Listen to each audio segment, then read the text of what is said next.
Tôi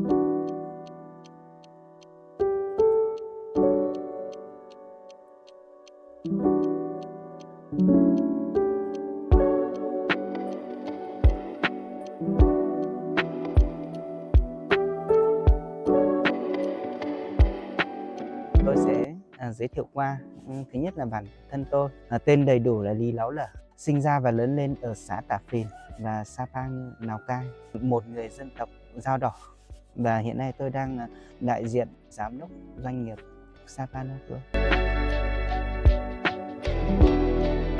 Đặt tên Sapanapro thì cái này là mang một cái tính chất là mọi người đưa ra là cái tên viết tắt, và tên đầy đủ thì Công ty Cổ phần Kinh doanh Sản phẩm Bản địa Sapa. Và tên viết tắt này là mang tính chất là mình sẽ dần dần chuyên nghiệp dần. Sapanapro.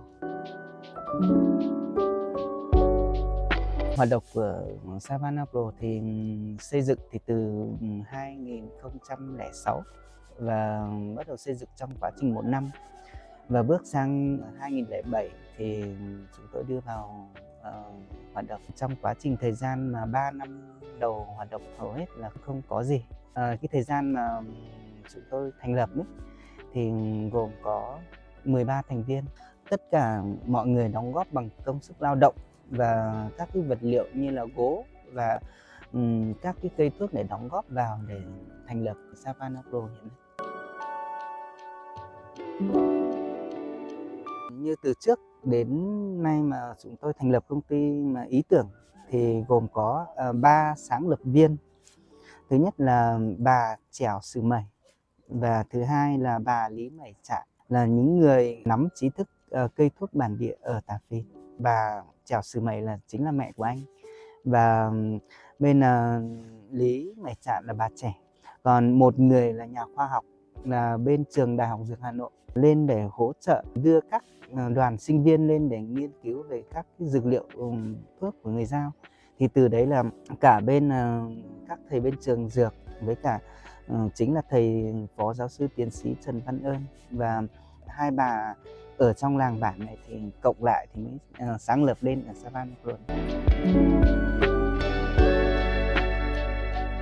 Khó khăn thì nó có rất nhiều cái khó khăn, như là lúc mình xây dựng ban đầu lên thì vốn thì chưa có, khách hàng thì chưa có, nên là mình cũng chỉ biết được hôm nay mình làm, không nhìn thấy ngày mai như thế nào, nên là thiếu thốn về vốn, khách hàng chưa biết đến. Cũng may mắn, được sự may mắn là ở bên báo đài của các cấp của huyện, của tỉnh và báo đài của trung ương đấy, thì họ bắt đầu tìm đến khai thác phát triển ở vùng nông thôn, là phát triển kinh tế như thế nào. Thì lúc đấy là các báo đài là họ bắt đầu tìm đến và họ đưa thông tin lên, thì lúc đấy là bắt đầu có khách đến dần, và lại có ở bên các mọi người khách đến sau, mọi người lại sử dụng cái dịch vụ tắm, sau đó là mọi người truyền miệng người này đến người kia, thì lúc đấy là bắt đầu tăng với cả lượng khách hàng dần. Ban đầu là có một cái vốn của Iceland 60 triệu mà chính là chỗ thầy Trần Văn Ơn xin hỗ trợ về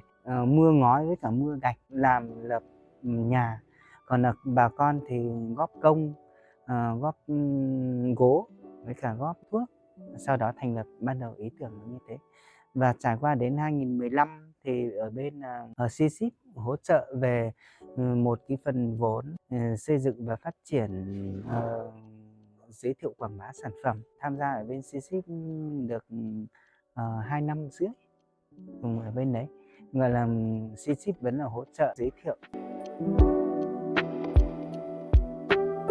Bài thuốc thì có từ rất lâu đời ấy rồi, không biết từ bao nhiêu thế hệ trước, thì sau khi mà chắc khoảng vài 300-400 năm về trước thì bài thuốc có rất nhiều bài, nhưng mà bài thuốc đấy nó chưa được chuẩn hóa, chỉ gọi là bốc theo tay, bốc thang theo từng thang một, và mình có làm cái dạng thô sơ.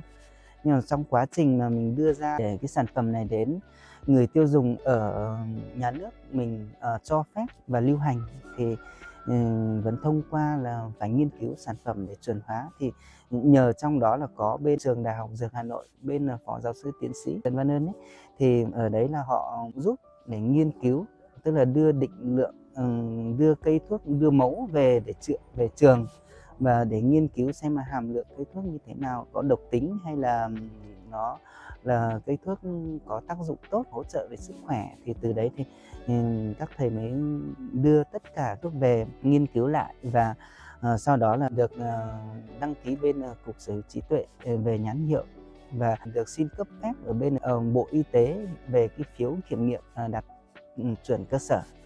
Sau đó thì mới bắt đầu chuyển giao ngược lại cho Savanna Pro sản xuất theo đúng quy trình chuẩn đấy. Thì hiện nay mới có một số dòng cái sản phẩm như hiện nay Savanna Pro đang kinh doanh khoảng hơn 20 sản phẩm, thì đều có nhãn mác đầy đủ và được chuẩn hóa từ bài thuốc cổ truyền, sau đó là thành một cái bài thuốc hoàn chỉnh.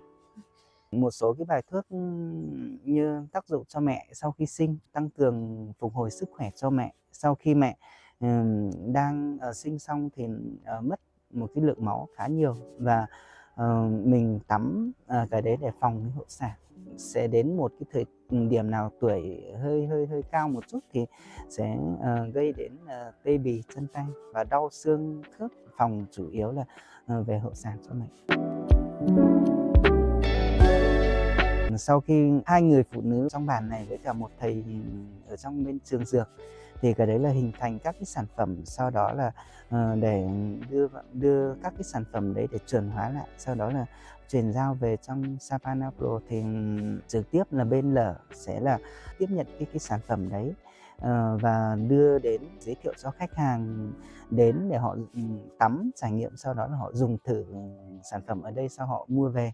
Sau đó là về một thời gian nữa thì truyền miệng mọi người đều biết được cái sản phẩm tốt, thì một số khách hàng ở các cái tỉnh thành mà họ đến, họ tìm để phân phối cái sản phẩm, thì từ đấy là bắt đầu phát triển cái sản phẩm.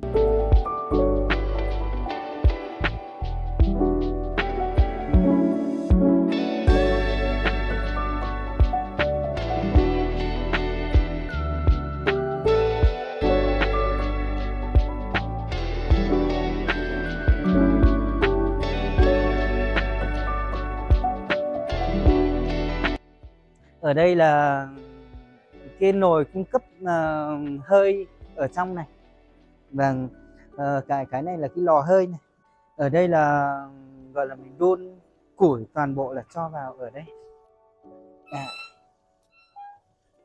Cái lò này là lò hơi 750 kg trên 1 giờ, và lượng hơi của nó. Và cái này đốt sâu lắm. Ở trong này nó tất cả là các cái đường ống của lò này. Hơi của nó là cũng tương đối lớn.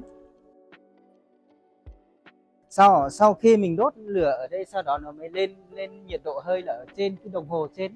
Sau đó là hơi nó sẽ dẫn theo ở cái đường ống mà bọc inox ở ngoài trên cùng này. Sau đó là vào để đun ở các cái nồi bên cạnh. Nồi trên này, nồi to ở trên này là nồi đun trực tiếp. Ở đây là các cái dược liệu mà mình cho đầu tiên nhất, như ở dưới mà mình đang nhìn thấy cái dược liệu ấy, thì mình sẽ lấy ở đấy và mình cho vào. Ở đây là sơ chế đầu tiên. Sau đó được cái nước của nó, sau mình mới chuyển sang ở cái nồi bên cạnh đấy, là mình cô để đến một cái mức độ nào đó đạt được cái tiêu chuẩn và chất lượng, thì lúc đấy là mình chuyển sang mình đóng gói. Hơi nóng thì nó sẽ dẫn thẳng vào ở trong này, đường hơi đây, đường hơi lên đây. Ở đây là nồi 2 lớp nên là không bị nóng, và không bị nóng lắm. Cây tùng rè. Cái cây này là cây chằn miều mia, tác dụng giảm đau với cả chống mồ hôi. Cây này là cây cành phạm mia, nó giảm về những cái dạng như là vẩy nến ở chân ấy. Cây nọ chảo đẻng, tiếng Dao thì gọi là nọ chảo đẻng, nhưng mà tiếng phổ thông gọi là cây chân chim. Và nó có mùi hơi thơm. Và sản xuất xong thì mình cho sau này nó mục thành mùn thì mình lấy đi làm phân. Ở đây là phòng thay đồ. Sau khi nếu là mình về sản xuất ở đây thì mình sẽ thay đồ ở đây đầu tiên. Ở trong này là tủ quần áo. Sau khi mình vào là mình phải thay lấy cái áo này. Mình mặc cái áo này vào, sau đó là mình lấy khẩu trang, mình lấy găng tay, với cả mình lấy mũ trùm tóc đầu là mình mới bắt đầu vào mình sản xuất được. Phòng này là cái phòng, gọi là, cái phòng mình lưu một số cái mẫu để mình, làm cái kiểm nghiệm. Và sau khi mình, đặt, cái sản phẩm, cái lô này bao nhiêu thì mình đưa vào ở đây, sau đó mình kiểm tra, chất lượng. Phòng này là cái phòng bao bì là phòng mình để cái chai lọ và hộp nhãn mác, toàn bộ là mình để ở đây. Và để ở đây sau khi mà mình mới đưa vào, chuẩn bị mình cho vào để mình đóng gói, thì cái này là gọi là phòng bao bì ở đây. Ở đây là phòng rửa dụng cụ. Sau khi mình sử dụng xong, mình rửa thì mình cho vào. Ở đây có một cái thùng ở đây. Cái phòng này là cái phòng nguyên liệu mà mình bắt đầu mình đun nấu ở trên kia xong thì mình sẽ chuyển cao dược liệu hết về ở đây. Mình sẽ đi theo cái cửa này. Mình sẽ sản xuất xong thì mình theo cái cửa này là mình đi vào, từ các cái nguyên liệu ở trong đấy đưa vào ở đây. Thì tập trung nguyên liệu ở đây. Sau khi mà mình đưa nguyên liệu ở đây, bắt đầu mình đưa vào thì nó sẽ đi một vòng ở đây vào bên trong. Mình sẽ không xách đi theo vòng bên kia nữa, thì mình sẽ lấy cái nguyên liệu thuốc của mình ấy, thì mình sẽ đặt đẩy vào. Ở đây là một người ở ngoài này sản xuất, một người tiếp nguyên liệu ở ngoài này và một người bên trong tiếp nhận. Phòng này gọi là cái phòng pha chế ở trong này, và pha chế và đóng gói luôn ở trong này. Các cái nguyên liệu sau khi mà mình tiếp nhận, mình đưa qua cửa này, mình cho vào hai nồi này, một nồi với cả hai nồi này. Sau đó là mình sẽ đổ hết nguyên liệu vào ở đây, và mình bật máy lên để nó pha trộn. Và pha trộn xong thì mình mới đấu ống này vào cái máy này để mình cái dây chuyền đóng gói. Thì cái này mình sẽ đấu dịch, đấu cái ống vào ở đây. Sau đó là mình bật máy này thì nó bắt đầu, mình để chai lọ ở đây và nó sẽ lấy, gọi là nó đóng tự động. Thì mình cứ đặt theo cái thể tích bao nhiêu thì nó sẽ đóng từ hết đúng cái thể tích đấy, thì nó mới bắt đầu nó cứ kéo băng chuyển sang. Thì mình cũng chỉ để chai lọ vào. Sản phẩm xong thì mình chuyển sang ở đây. Ở đây là sản phẩm sau khi mình đóng chai lọ xong thì mình chuyển sang ở đây, phòng dán nhãn ở bên cạnh này. Thì nhãn mác mình sẽ dán ở bên này. Thì ở đây nó cũng có một cái cửa, như cái tiếp nguyên liệu bên kia về, mình cũng đẩy sang ở bên kia, mình đặt một cái bàn bên kia, cả một cái bàn bên này. Phòng này là cái phòng gọi là dán nhãn, hoàn thiện sản phẩm. Ở đây thì có dán, gọi là cái dán nhãn, thì mình dùng cái này dán nhãn. Cái máy này là cái máy màng co để mình sau khi mình dán nhãn xong thì mình cho vào sản phẩm. Ở đây là máy nó chạy, nó cuốn, nó co lại, nó dạng như là cái túi bóng ở ngoài, nó co lại. Còn ở đây là cái phòng hoàn thiện sản phẩm. Sau đó thì mình sẽ di chuyển nó sang ở đây, kho lưu trữ sản phẩm. Đấy, một số sản phẩm như là đây, phong tê thấp và viêm da cơ địa.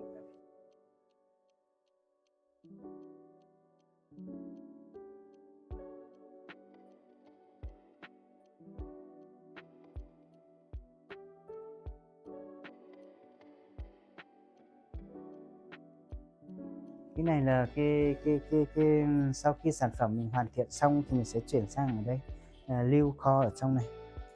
Cái này là cái nước ngâm chân mới và đóng thành gói như này. Nó giảm nấm chân với cả giảm mồ hôi chân.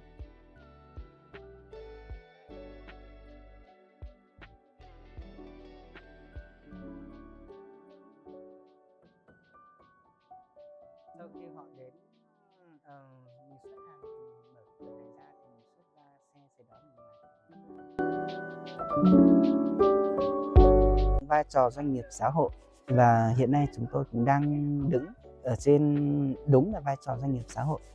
là hiện nay chúng tôi tất cả các cái sản phẩm mà chúng tôi lấy bài thuốc tắm của người Dao này và chúng tôi kinh doanh, sau đó thì được chia sẻ từ cái lợi nhuận đấy cho lại bà con. Ở trong cái mà đóng vai trò về doanh nghiệp xã hội thì lợi nhuận thì mình phải chia đều cho các cái thành viên.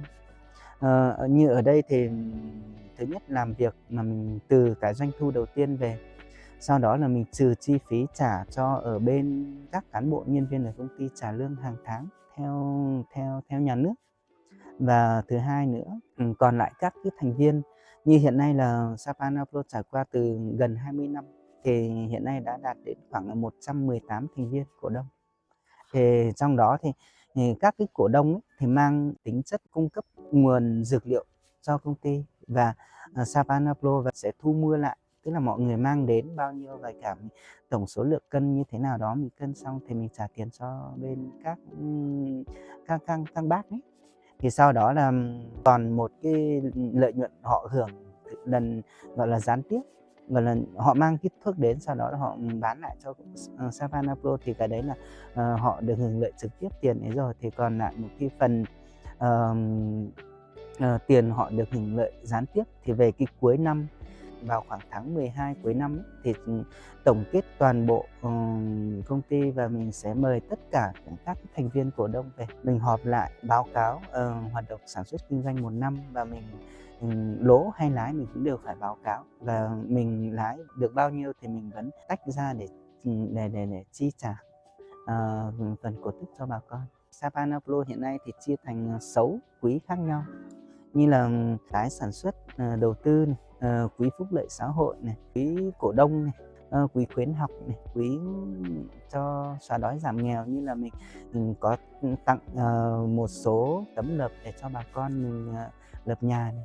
Nhà nước mình có hỗ trợ về cái đường nước cho dân rồi, nhưng mà mình có hỗ trợ về một cái phần vốn để bảo trì bảo dưỡng cái đường nước này, cũng có một cái phần vai trò như vậy.